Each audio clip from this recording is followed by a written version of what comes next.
this occasion, we will presentation about result of analysis which has title From Data to Business Insights, the role of data in organization. But before the presentation, let me introduce our member in group 3. First, my name is Taufik Darmawan, and then in group 3 have a member namely Putra Fajar Setiawan, Muhammad Aufar Maulana Prasetya, Jamilur Rahman, and Ahmad Migdad.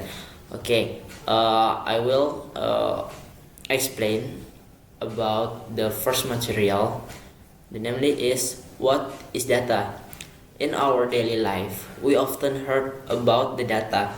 Almost every activity we engage in generates data, whether in the form of number, text, image, or digital activity records. However, not everyone understands what data is and how it can be utilized within an organization. In general, data can be defined as a collection of facts, number, or symbolic representation that describe a specific condition or event. Data is essentially raw information that has not been processed and does not yet have a clear meaning for its user. Once processed, analyzed, and given context, data can be transformed into useful information to help individuals and organizations understand a situation and make decisions. For example, a company daily sales figures are raw data. When this data is analyzed to identify sales trend, customer behavior, and another thing, it can yield business insight that help the company design marketing strategies or improve service quality. Okay, data have several classification. Data can be classified into several categories based on its structure, format, and characteristic. Understanding data classification is essential because each type of data requires different methods of storage, processing, and analysis. Okay, first data classification is structured data. Structured data is data organized in a specific format and following a defined structure. Because it has a well-defined structure, structured data is relatively easy to search, access, and analyze. So, for the example of this structured data is relational database, spreadsheet, customer data containing names, address, and phone number. And then secondly, data classification is unstructured data. Unlike structured data, unstructured data lacks a clear format or structure. So for this example of unstructured data is social media posts, emails, videos, and text document. And then number 3 is semi-structured data. Semi-structured data is a type of data that falls between structured and unstructured data. This data does not fully adhere to a relational database, but it still contains some element that aid in data organization. For this example, maybe like JSON and XML files. And number 4 in data classification is big data. Big data refers to extremely large, complex volumes of data that are difficult to process using traditional method. Big data generally has 3 main characteristics known as the 3V. First is volume, second is velocity, and third is variety. So, to manage big data, organizations typically use specialized technology such as Hadoop, Apache Spark, and various cloud computing platforms. And the last data classification is open data and closed data. Open data is freely available and accessible to the public without specific restriction. So for the example open data is like government statistical data, academic research, and weather data. And the closed data that can only be used by specific parties, and this data is typically sensitive and protected by organizational security policies. For example, like customer data, internal financial, and business transaction data. Okay, we next to material. Okay, thank you, Taufik. Now that we have the clear understanding what data is, I will be discussing why it plays such a crucial role in any organization. In today's digital age, organizations generate and manage massive amounts of data every single day. For modern organization, this data is a vital asset that helps them understand their business condition accurately and comprehensively. Okay, when managed correctly, data plays several key roles in supporting in organization growth. Okay, first, it supports decision making. Management can make accurate, objective decisions that are far more accountable than those based solely on assumption or intention. Second, it helps in understanding customer behavior. By analyzing customer data, organizations can identify consumer needs and preference, which is crucial for designing effective marketing strategies. Third, the data improves operational efficiency. Organization can evaluate their business process, identify inefficiencies, and implements improvement to boost overall productivity. And fourth, it support innovation. Data can be used to identify new business opportunities and develop product that perfectly align with market needs. Okay, to see in action, let's look at how major organization utilize data. For example, I will the example application a bigger streaming video is Netflix.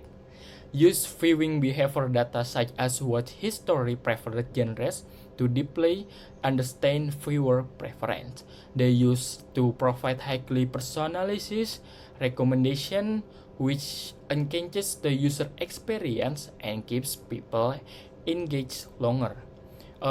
This next example, the Amazon utilize customer purchase data to analyze shopping patterns. This allows them to provide relevant product recommendation, manage stock efficiently, and determine effective promotion strategies.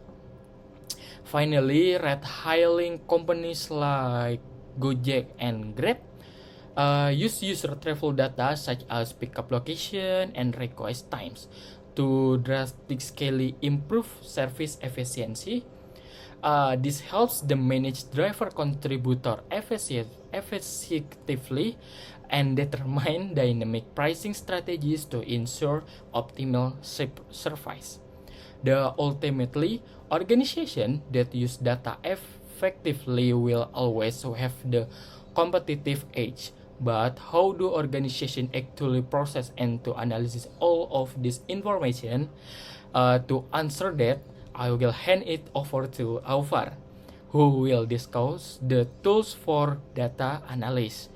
Aufar, the floor is yours. Once the data is ready, organizations need the right tools to actually analyze it and extract meaningful insight. Of course, this data processing can be done manually. It requires specialized tools. The tool we choose depends heavily on three things: the volume, the structure, and the complexity of the data we are dealing with. Generally, we can break these tools down into four main categories. The first one is probably the most familiar to all of us: spreadsheets. They are perfect for managing structured data on small to medium scale. For example, have Microsoft Excel, which is essentially the industry standard. It packed with powerful features like pivot tables, logical formula, and basic statistical functions. Then there are Google Sheets, which is a fantastic cloud-based alternative if you need to collaborate with your team in real time. But when the data is get bigger, then we need to present it clearly to decision makers. We move on to the second category. business intelligence or BI tools. These tools are designed to take business data and turn it into interactive, easy to understand visualizations like dashboard.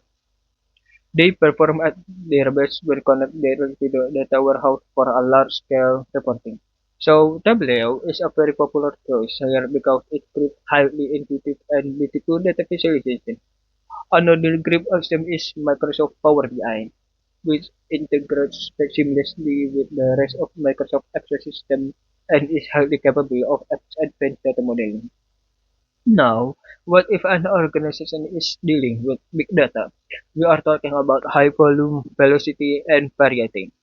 Or maybe unstructured data like raw text and image.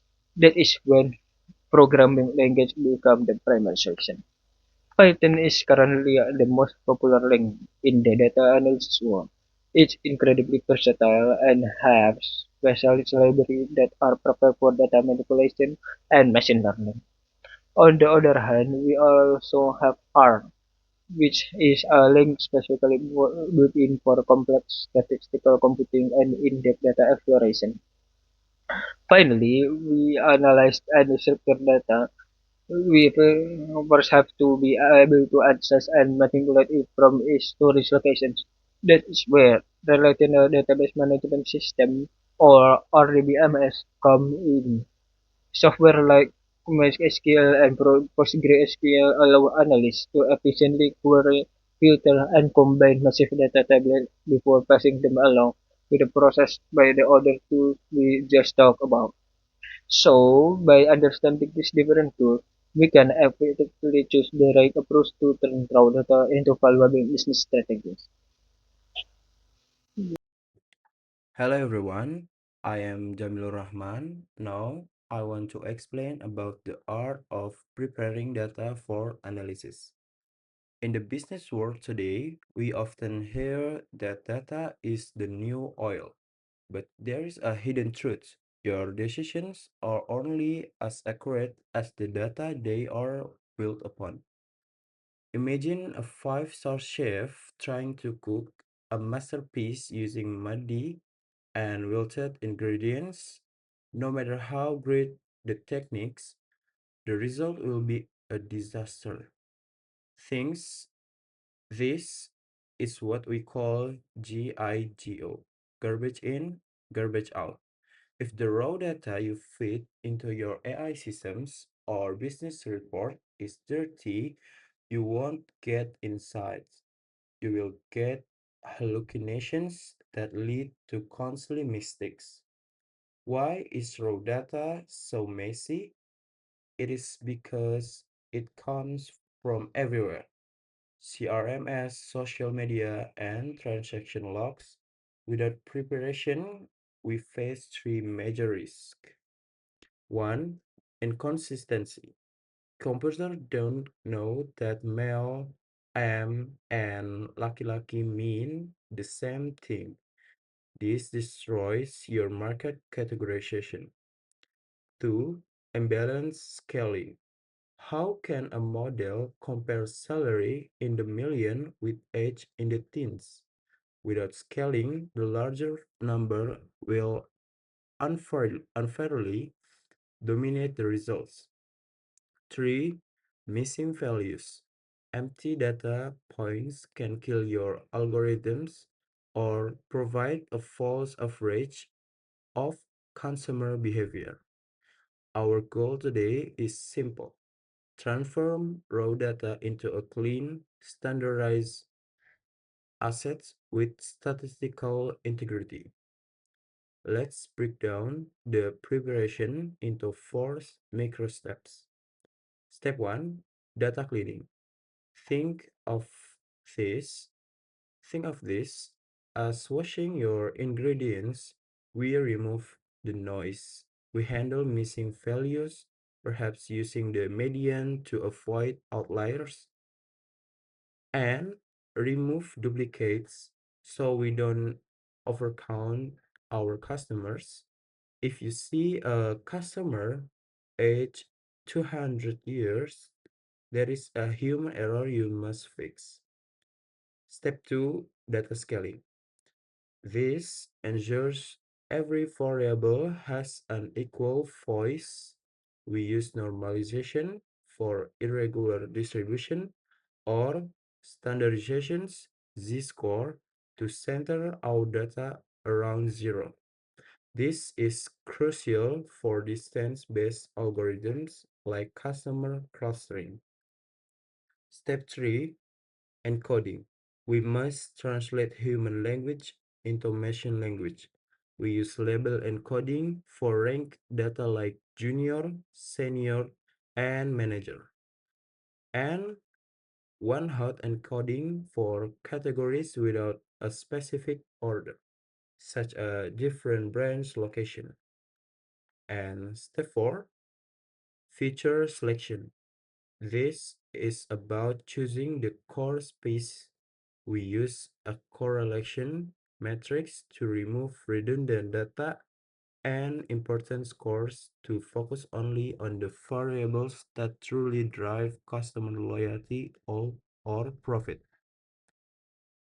As a sharp data analyst, you must avoid two fatal mistakes.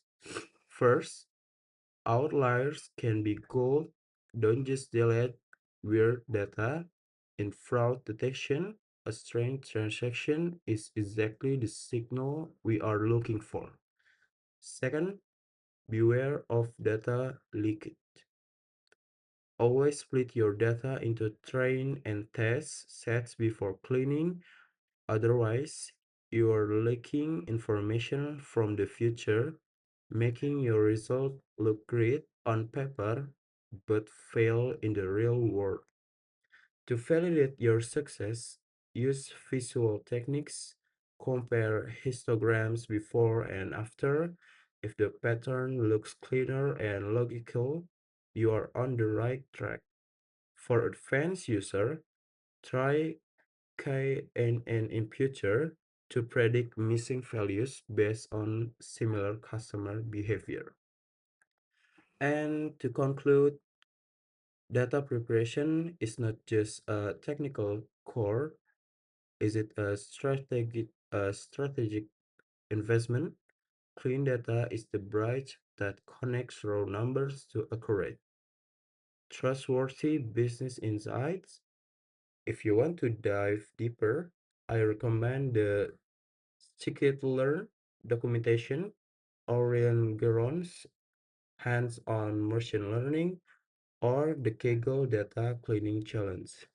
Clean your data, sharpen your insights, and lead your organization with confidence. Thank you. Okay, so after the tools for data analysis, we go next to reporting for data analysis. So after conducting an analysis, the result must be clearly communicated through an effective reporting format.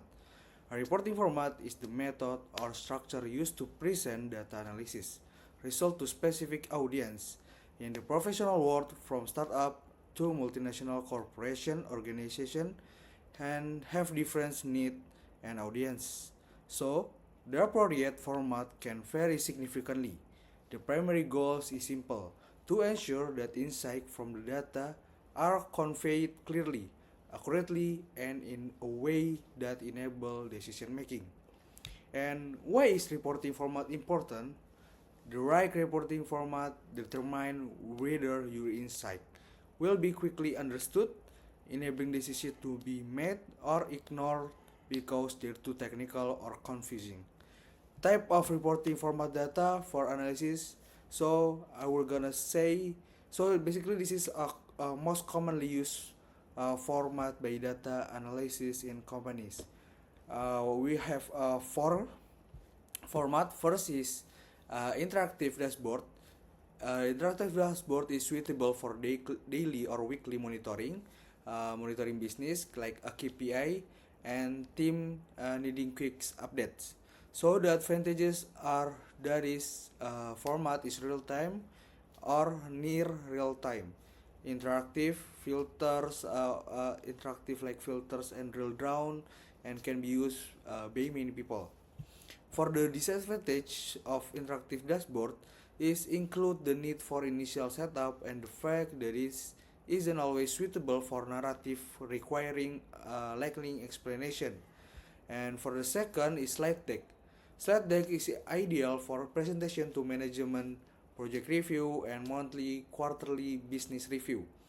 For the pros is great for storytelling, allow for a combination of text, visual, and recommendation.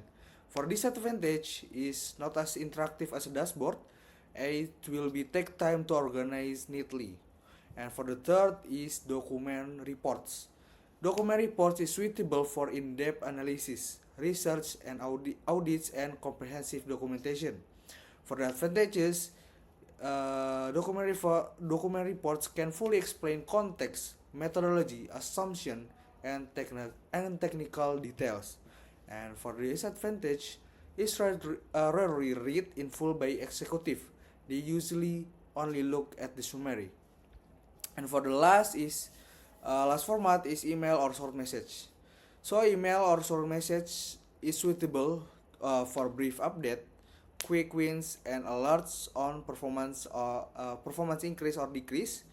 And for the advantages of email or short message is fast, goes directly to the relevant people, practical for daily decision, but the disadvantage is difficult to use for complex analysis and long-term documentation. So email or short message is suitable for fast or nothing long or nothing complex. So overview of data analysis report, although format vary, the general structure is more or less the same, such as first, executive summary. The most important section it is usually read first and is sometimes the only part management read. Brief content, purpose of the analysis, 2 until 5 key insight, 2 until 3 key recommendation. And for the second is objective and scope explains the business question to be answered, the data period used, and the affected teams or business areas. And the third, methodology required for transparency, especially if the analysis is the critical of major decision, typically include data source, analysis, method, key data, cleaning, and transformation.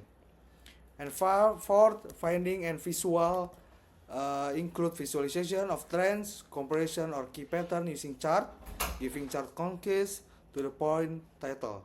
And for the last is insight and interpretation. Explain why the numbers matter, relate them to the business context, and outline the risks and opportunities that arise. So in conclusion, data is not merely a collection of raw facts, but a powerful asset that can drive meaningful change within organization when properly managed and utilized.